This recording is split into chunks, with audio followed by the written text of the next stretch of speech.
Paano ka pumunta? Thank you. Maraming salamat. Direk, any reaction after watching the film? Sobrang Ganda, Direk! Naku, dapat kayo tinatanong ko ano reaction nyo kasi ako gumawa nun. nakakaiyak, nakakatawa lahat. Roller coaster. I just hope that people will watch it and promote it without spoiling. Alam nyo na kung ano ang nangyari, but yes, thank you so much for all your support. This movie is for all. Congrats, Direk! Salamat. Box office, Direk. Amen, amen. Thank you. Congrats ako. Especially, I'd like to thank everyone who has watched the premiere night, and those who will watch pa lang, and thank you for promoting the movie without spoiling. Direk. Ang hirap ang hirap na walang spoilers. Nung nag-interview tayo sa Canada, sinabi mo sa akin, kasi mga challenges was, ang hirap Catherine, kailangan ibalik ko si Joy. Alden, kailangan ibalik ko si Ethan. We saw it. I am so proud of Catherine and Alden because, yes, you are right. I did not see Alden and Catherine. I still saw Joy and Ethan, the better and worse versions of themselves. Okay. It appeared that still, the movie is open-ended. Yun naman! Parang hindi pa siya tapos eh. I don't want to spoil everyone. Watch it so you know and tell me kung paano siya nag-end sa inyo. Masaya, malungkot, open. Watch it. Right. Ang daming mga questions actually, no? Para baka mag-spoiler ako, pero ang dami pa kasi mga unanswered questions. No? Actually, medyo may sadya yun. Okay. Kami ni Carmi and si Crystal really wanted that when you go out of the cinemas, merong usap.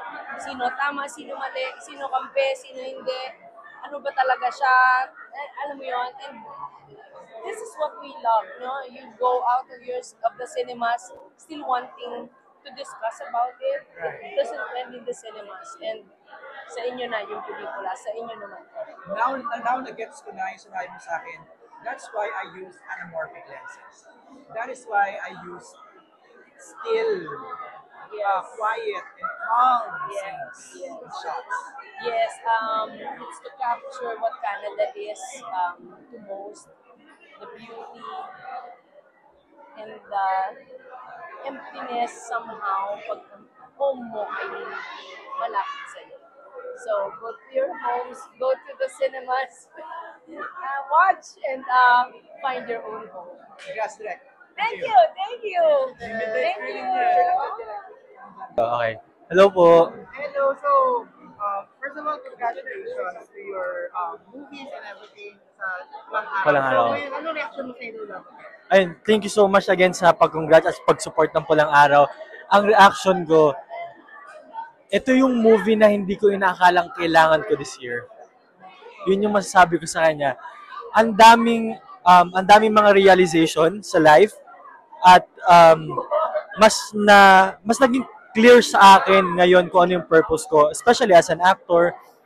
Mas nandun din yung longing for ayoko mag-spoil pero nandun yung longing, meron dong minention na isang word lang yon na ang daming pwede niyang ibig sabihin. Isang word lang yon na Tagalog. Sorry. Isang word lang yun na Tagalog na ang dami niyang pwedeng ibig sabihin. At doon ko siya na-realize, oo nga no, yung pala yung namimiss ko sa akin right now. Yun. Kamusta yung kilig ng cat din? Ay, grabe, nag-uumapaw. In terms sa chemistry, alam naman natin yan, cat din yan, di ba? Wala nang wala nang doubt or anything. So, grabe yung kilig. First time ko nagpipigil lang ako kasi dami kong katabi, no? Pero siguro kung ako lang mag-isa nanonood, baka nagsisisigaw na ako. Oo, talaga. Ewan ko ba? Basta yun, grabe, nagpipigil lang talaga ako. Talaga pinipigil ako sa sarili ko. Huwag masyado mag-react. Baka kasi mamaya masyado,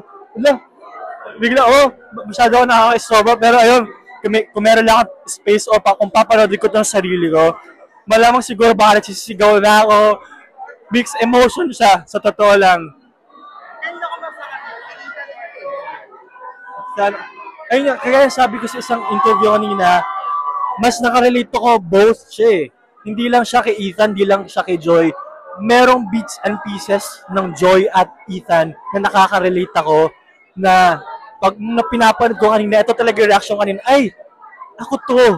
Ganito yung napagdaanan ko, same emotion, same feeling. Maybe iba lang yung scenario, iba lang yung pangyayari, pero yung emotion at yung pinagdadaanan, same siya. Both Ethan and Joy. And Marie. So meron akong ganun.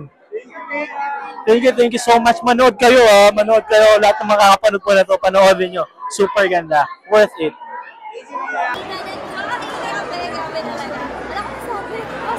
Ito, syempre love mo nga sila talaga. So, kaninong character ka ba nakarelate? So, Ethan, Joy, or even Marie? Or may baby na Delulo, na ano? Kay Joy. Why? Kasi as in hardworking siya, yung pangarap niya gusto niya matupad, so nakikita ko yung sarili ko sa kanya.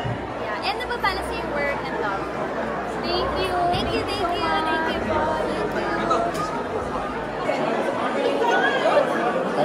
Grow together as long as it's healthy.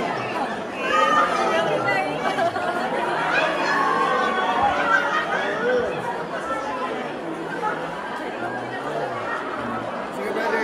Brother, ingatan natin. Ay, yeah. Sa panonood ng Hello Love Again. Kinikilig ako. Hindi siya mga nakakatuwa na talaga. Roller coaster ride. ang panonood ng movie, yung emotions, grabe.